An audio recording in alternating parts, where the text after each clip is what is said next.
आप लोग तो वो शहर औरंगाबाद से हो जहां हमने हुकूमत की थी। ये लोग बहुत सियासत खेलते हैं, संभाजी महाराज, औरंगजेब, औरंगजेब, संभाजी महाराज। अरे तारीख पढ़ लो, इस बंजर शहर खटकी को आबाद किया था मलिक अंबर ने। उस इतिहास को कैसे बदलोगे? उस इतिहास को कैसे बदलोगे? बड़े औरंगाबाद को संभाजी नगर बनाने वाले। ओवैसी छत्रपति संभाजीनगर, सुन लो ओवैसी छत्रपति संभाजीनगर। किसी का बाप भी पैदा हुआ अब ये नाम नहीं बदल सकता।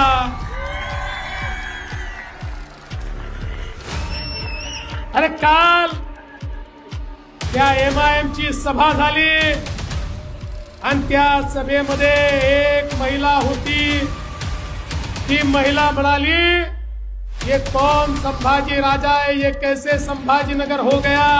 अरे त्यांना माहिती नाही, देश धर्म पर मिटने वाला शेर शिवा का छावा था, महापराक्रमी परम प्रतापी एक ही शंभू राजा था। अरे ज्या संभाजी राजांना पकडण्यासाठी औरंगजेब या संभाजीनगर मध्ये येऊन बसला, पण 9 वर्ष त्यांना झुंजवत ठेवलं। एकही लढाई जे संभाजी महाराज हारले नाही। अरे औरंग्या, जर फितुरी झाली नसती तर कधीच तुझ्या हाती आमचे संभाजी महाराज आले नसते।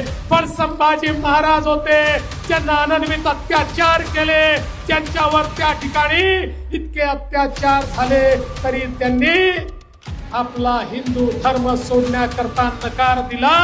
अशा प्रकारचे देशाभिमानी धर्माभिमानी संभाजी महाराज, आणि म्हणून या औरंगजेबाचं थडग या ठिकाणी तयार झालं। त्याचं नाव या शहराला राहू शकत नाही, आणि म्हणून आपल्या महायुतीच्या सरकारनं परमप्रतापी छत्रपती संभाजी महाराजांचं नाव या शहराला दिलंय।